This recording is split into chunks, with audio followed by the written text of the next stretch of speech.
Welcome to The Explainer. Okay, let's talk about something nobody wants to think about: car accidents. In that moment, the last thing you want to worry about is getting ripped off for a tow. Well, a new report has just taken a hard look at the regulated towing fees in Melbourne, and we're going to break down what it all means for you. So, picture this. It's a stressful moment, right? Your car's damaged, you're trying to sort everything out, and then the tow truck shows up. But have you ever stopped to wonder, who actually sets that price? Is the driver just making it up? Is it the company? Or is it already decided? Well, it turns out, if your accident happens inside what's called the Melbourne controlled area, that price isn't up for debate at all. It's actually fixed. The government has a really strict set of rules and prices that every single licensed tow operator has to follow. No exceptions. All right, so let's get to the good stuff. What did this big review actually find? The Essential Services Commission, or the ESC, they did a deep dive into these fees, and they've just dropped their draft report. So what's the verdict? Here's the big takeaway. The ESC basically said the current system is working just fine. They've concluded that the regulated fees for towing and for storing your car are fair, and they don't see any reason for a major overhaul. The only change they recommend is the usual yearly adjustment for inflation. And that stability is so important because it prevents price gouging when you're in a really vulnerable spot. To put a real number on it, that means the current base fee for a standard tow in Melbourne, which is sitting at $272.80, and that includes the first 8 kilometers. Well, that price is set to stay right where it is, apart from that small inflation adjustment each year. So, you're probably wondering, how did the commission even land on this conclusion? Well, they didn't just pull a number out of thin air, that's for sure. It was all based on a pretty specific way of analyzing the whole situation. First things first, we need to be super clear about what this review did and didn't look at. It's only for accidents inside that specific Melbourne zone. It's for your regular cars and small trucks, nothing huge.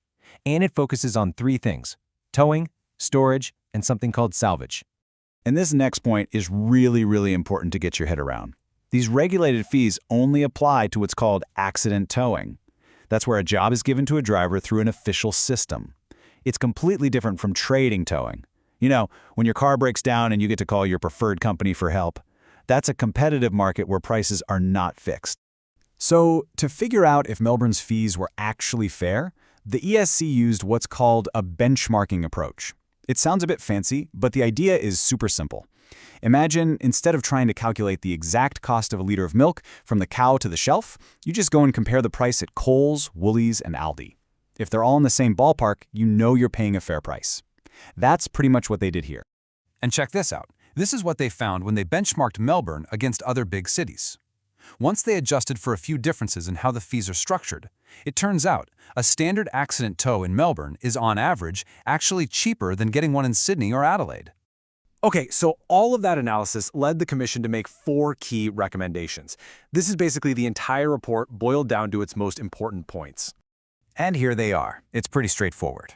Number 1, leave the towing fees alone. Number 2, leave the storage fees alone too. You're probably seeing a pattern here, right? Number 3, keep the current productivity factor, and we'll get to what that is in a sec. And 4th, there's no need to start regulating prices for basic salvage jobs.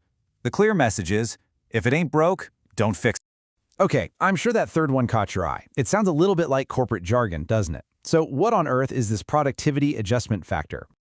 It's actually a pretty clever little mechanism. Basically, when the fees get adjusted for inflation each year, they also subtract a tiny amount, just 0.5%. And what this does is act as a constant gentle nudge for the whole industry to find little ways to become more efficient year after year. The ESC says, let's just keep that at 0.5%. And finally, let's touch on that salvage recommendation.